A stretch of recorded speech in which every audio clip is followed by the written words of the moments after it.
Hello everyone. এই প্রথমবার একটা নতুন অভিজ্ঞতা হতে চলেছে। এবারে নর্থ বেঙ্গল চললাম বাসে চড়ে। আমাদের বাস ছিল বাগুইহাটি থেকে। বাগুইহাটিতে যখন অপেক্ষা করছিলাম একটার পর একটা বাস দেখে বেশ এক্সাইটেড লাগছিল। তারপর মোটামুটি রাইট টাইমেই আমাদের বাস এসে পৌঁছালো।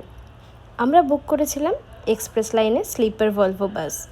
বাসে উঠেই প্রথম দেখায় বুঝতে পারলাম জার্নিটা বেশ আরামদায়ক হতে চলেছে। বাসের ভিতরটা যে এত সুন্দর হবে তা ভাবতে পারিনি। কমফোর্টেবল সিটস এবং তার সাথে এসেনশিয়াল সব কিছুই রয়েছে, যেমন blanket, pillow, personal TV, headphone, wifi, reading lights. আমরা বুক করেছিলাম লোয়ার সিট। এরকম সেম সেটআপের আপার সিটও রয়েছে। জানলার ধারে বসে বাইরের এই বৃষ্টিটা দেখতে যে কি ভালো লাগছিল। জার্নি স্টার্ট করার পরে বাসেই প্রথম স্টপ দিল শঙ্কর মিষ্টান্ন প্রতিষ্ঠান, কৃষ্ণনগর। এই রুটের সব বাসই এখানেই স্টপ দেয়। আমরা একটু মিষ্টি প্রেমী, তাই আগে থেকেই প্ল্যান করে রেখেছিলাম যে এখানকার বিখ্যাত সরপুরি আর সরভাজাটা ট্রাই করতেই হবে।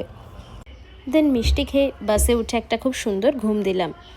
পরদিন সকালে বাস দ্বিতীয়বারের জন্য স্টপ দিল ডালখোলাতে, একটু ফ্রেশ হওয়ার জন্য।